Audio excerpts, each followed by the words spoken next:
makmur. Maka kau bilang berjumlah 3 orang. Padahal Alkitab tidak bilang jumlah 3 orang ya. Kau saja yang sering bilang begitu. Bahkan saya mau kasih tahu bahwa orang Majus dan gembala-gembala mereka tidak bertemu ketika cari Tuhan Yesus. Gembala-gembala itu waktu Yesus masih bayi. Ya, sementara orang Majus itu datang ketika dia sudah anak-anak. Buktinya apa lagi? Kalau gembala-gembala bertemu Yesus di kandang, sementara orang-orang Majus bertemu Yesus anak yang sudah anak-anak di mana?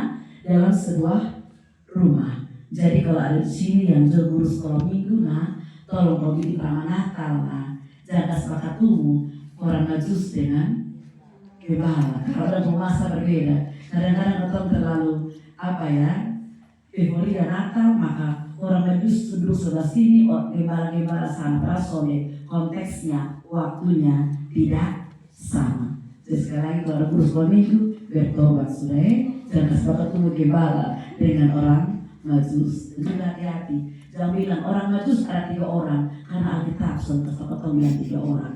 Jenis persembahannya yang berjumlah 3. Siapakah mereka? Digambarkan mereka itu adalah ahli-ahli perbintangan, orang-orang berhikmat, orang-orang bijak.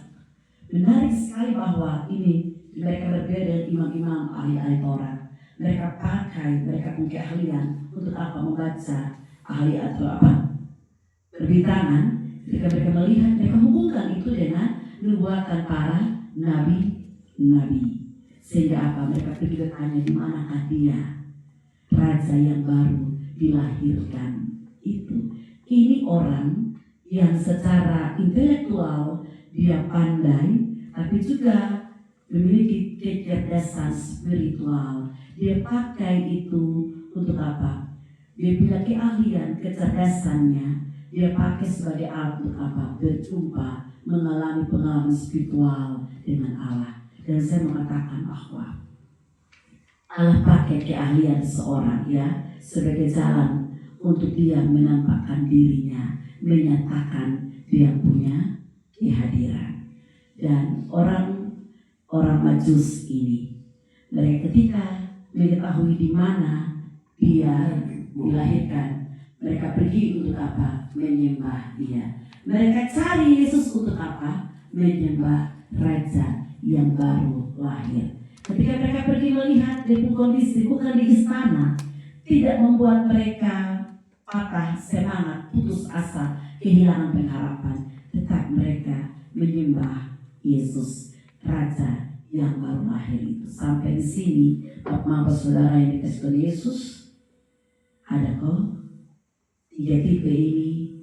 Kita belajar 3 tokoh ini, kira-kira kau termasuk di bagian yang mana? Ya, kau ada di posisi yang mana? Saya mau bilang kepada kita, mari kita belajar. Kau mesti ada dalam posisi seperti orang Majus.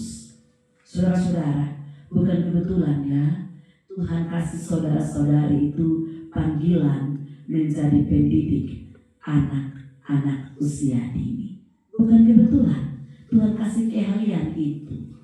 Mama, saya harus bilang ya, bagi saya yang paling sulit itu jadi guru anak-anak usia dini. Kalau untuk urus anak masing-masing punya ya, masing-masing punya dia punya tingkat kesulitan. Dan bagi saya, ini mendidik anak-anak usia dini itu butuh ekstra kesabaran. Contoh sederhana satu orang angkat tangan, ibu izin mau bikin jin. Yang izin 1 orang, yang keluar berapa orang?